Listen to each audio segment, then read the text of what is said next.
Dear brothers and sisters, I welcome you all to hear and see this video message.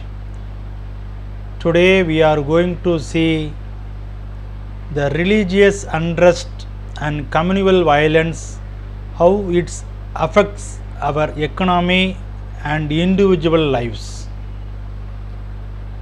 We should pray for communal violence and genocide should be prevented in India. It should not affect any individuals or any minority people in India.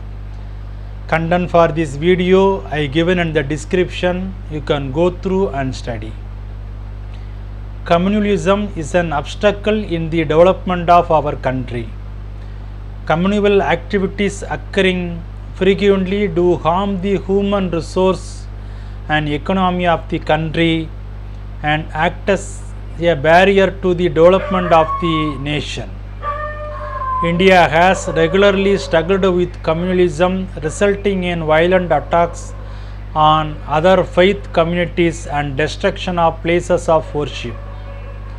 Over the recent years, the mistrust between religious communities has deepened. The shared community life and intermingling of cultures has been tainted by misinformation and distancing between religious communities. According to media reports, the Institute for Economic and Peace, an Australian think tank, found that violence of all kinds cost the Indian economy around $1,190 billion in 2017, that is approximately 9% of the country gross domestic product, or over 40,000 crores per person.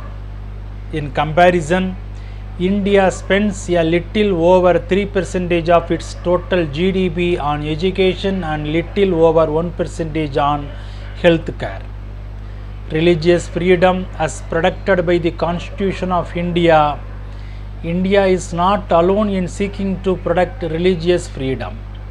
Since 1966, the government of 172 countries have signed the International Covenant on Civil and Political Rights, a binding treaty which protects the right to freedom of thought, conscience and religion, including the freedom to change one's religion and the freedom to manifest one's religion in teaching, practice, worship and observance.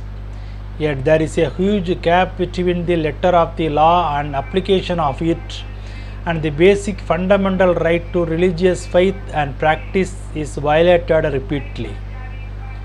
According to various media reports, as social tensions rise in India, it loses its attractiveness to global investors.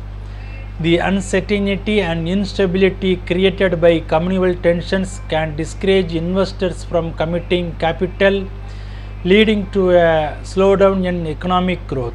The perception of insecurity can also lead to a decline in tourism and other forms of economic activity that are dependent on a peaceful and stable environment. By the communal violence, the flow of labor from productive activities is diverted to unproductive activities, and there is a massive destruction of public properties to spread the ideology. Communal violence can lead to road blockades, curfews, and other restrictions that can disrupt the movement of goods and people, leading to shortage of essential goods and services and causing significant economic losses. In addition, communal tension can have a long-term impact on social and economic development. The creation of deep-rooted divisions and the breakdown of trust between communities can make it difficult to promote social cohesion and cooperation, which are essential for economic growth and development.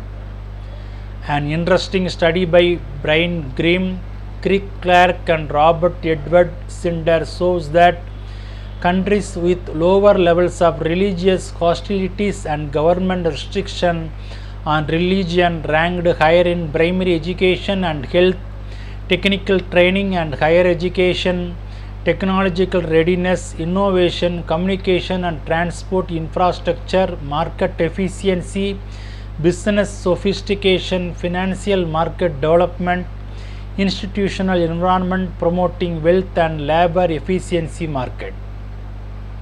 Voters generally vote on communal lines. After getting elected, the representatives try to safeguard the interest of their community and ignore national interest. This condition hinders the progress of democracy in the country. It becomes a threat to the unity and integrity of the nation as a whole.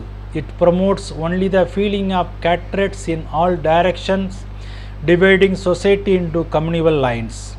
It causes hatred among different religious sections in society and disrupts the peaceful social fabric of our society. If India wants to emerge in a financial strong position in the world, we will need to work together without allowing religious divisions and conflicts to distract. If we want real development of the country and want it to become a superpower, then we need to have respect for rule of law, and then only we can make our country a better place to live in. Bible talks about economic disaster by communal violence. In Esther chapter verse 8 verse 6, for how can I bear to see the calamity that is coming to my people? Or how can I bear to see the destruction of my nation?